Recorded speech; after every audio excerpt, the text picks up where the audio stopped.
ആരാണ് Hezbollah? Israel Hamas യുദ്ധത്തിന് സർവ്വസന്നാഹങ്ങളോടെയും ഹമാസിന് പിന്തുണ നൽകി ഇപ്പോൾ ഇസ്രായേലുമായി നേരിട്ടുള്ള യുദ്ധത്തിന് കോപ്പ് കൂട്ടുന്ന ഈ ഭീകര സംഘടനയുടെ ലക്ഷ്യം എന്താണ്?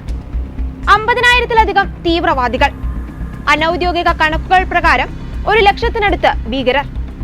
ലെബനനിലെ ഏറ്റവും ശക്തമായ സായുധ സേനയെ നിയന്ത്രിക്കുന്ന രാഷ്ട്രീയ സ്വാധീനമുള്ള ഷിയ മുസ്ലിം ഭീകര സംഘടനയാണ് ഹിസ്ബുള്ള.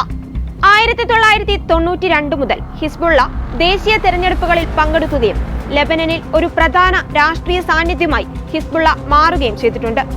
ഹിസ്ബുള്ളയുടെ സായുധ വിഭാഗം ലെബനനിൽ ഇസ്രായേൽ യുവസേനകൾക്ക് നേരെ മാരകമായ ആക്രമണങ്ങളാണ് നടത്തിവരുന്നത്. തർക്കമുള്ള അതിർത്തി പ്രദേശങ്ങളിൽ ഇസ്രായേലിന്റെ സാന്നിധ്യത്തെ എതിർക്കുക എന്നത് ഹിസ്ബുള്ളയുടെ രീതിയാണ്. ഇസ്രായേൽ ഹമാസ് യുദ്ധത്തിലും അതുതന്നെയാണ് ഹിസ്ബുള്ള തുടരുന്നതും. പാശ്ചാത്യ രാജ്യങ്ങൾ മനുഷ്യത്വരഹിതമായ പ്രവർത്തനങ്ങളാൽ ഹിസ്ബുള്ളയെ ഒരു ഭീകര സംഘടനയായാണ് കണക്കാക്കുന്നത്. 2006-ൽ ഹിസ്ബുള്ളയും ഇസ്രായേലും തമ്മിൽ ഒരു പൂർണ്ണമായ യുദ്ധം പൊട്ടിപ്പുറപ്പെട്ടിരുന്നു.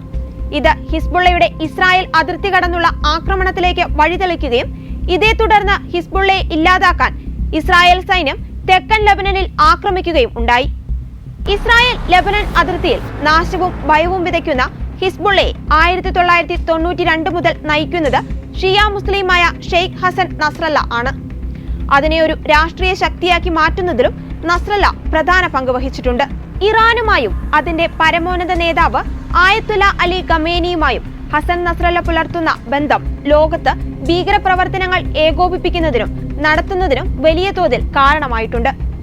ഇസ്രായേൽ വധിക്കുമെന്ന ഭയത്താൽ നസ്രല്ല വർഷങ്ങളായി പൊതുവേദികളിൽ പ്രത്യക്ഷപ്പെടാറില്ല.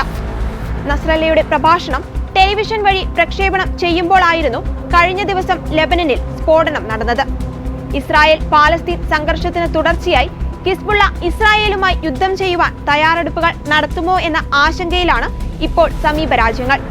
2023 ഒക്ടോബർ 8-ന് ഗാസയിൽ നിന്നുള്ള ഹമാസ് തോക്കുധാരികൾ ഇസ്രായേലിനെതിരെ നടത്തിയ ആക്രമണത്തിന്റെ പിറ്റേന്ന് പാലസ്തീനികളോടുള്ള ഐക്യദാർഢ്യം പ്രഖ്യാപിച്ച ഹിസ്ബുള്ള ഇസ്രായേൽ സ്ഥാപനങ്ങൾക്ക് നേരെ വെടിയുതിർക്കുകയുണ്ടായി.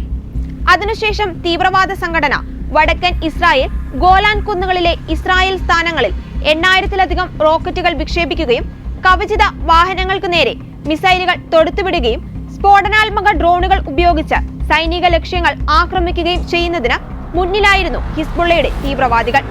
ലെബനനിലെ ഹിസ്ബുള്ളയുടെ സ്ഥാനങ്ങൾക്കെതിരെ വ്യോമാക്രമണവും പീരങ്കികളും ഉപയോഗിച്ച് ഇസ്രായേൽ പ്രതിരോധ സേന തിരിച്ചടിക്കുകയും തക്ക മറുപടി കൊടുക്കുകയും ചെയ്തു എന്നതാണ് മറ്റൊരു സത്യം. എന്നാൽ 2 ദിവസം ലെബനനിൽ നീണ്ടുനിന്ന വയർലെസ് ആക്രമണത്തിന് ശേഷം ഹിസ്ബുള്ള പേടിച്ചൊളിച്ചോ എന്ന് സംശയിക്കുന്നവരുമുണ്ട്. ഏതാണ്ട് 1 വർഷത്തോളം വടക്കൻ ഇസ്രായേലിലേക്ക് ഇറാന്റെ സഹായത്തോടെ റോക്കറ്റ് ആക്രമണം നടത്തിയതിന് ഉത്തരവാദികളെന്ന് ആരോപിക്കപ്പെടുന്ന ഹിസ്ബുള്ളയെ വെറുതെ അങ്ങ് വിടാനും ഇസ്രായേൽ തയ്യാറാകുമെന്ന് തോന്നുന്നില്ല. ലെബനനിലെ ഹിസ്ബുള്ളയുടെ സ്ഥാനങ്ങൾക്കെതിരെ വ്യോമാക്രമണവും ടാങ്കും പീരങ്കികളും ഉപയോഗിച്ച് ഇസ്രായേൽ പ്രതിരോധ സേന തിരിച്ചടിക്കുകയും തക്ക മറുപടി കൊടുക്കുകയും ചെയ്തു എന്നതാണ് മറ്റൊരു സത്യം.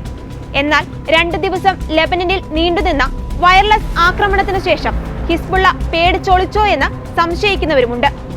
ഏതാണ്ട് 1 വർഷത്തോളം വടക്കൻ ഇസ്രായേലിലേക്ക് ഇറാന്റെ സഹായത്തോടെ റോക്കറ്റ് ആക്രമണം നടത്തിയതിന് ഉത്തരവാദികളെന്ന് ആരോപിക്കപ്പെടുന്ന ഹിസ്ബുള്ളയെ വെറുതെ അങ്ങ് വിടാനും ഇസ്രായേൽ തയ്യാറാകുമെന്ന് തോന്നുന്നില്ല.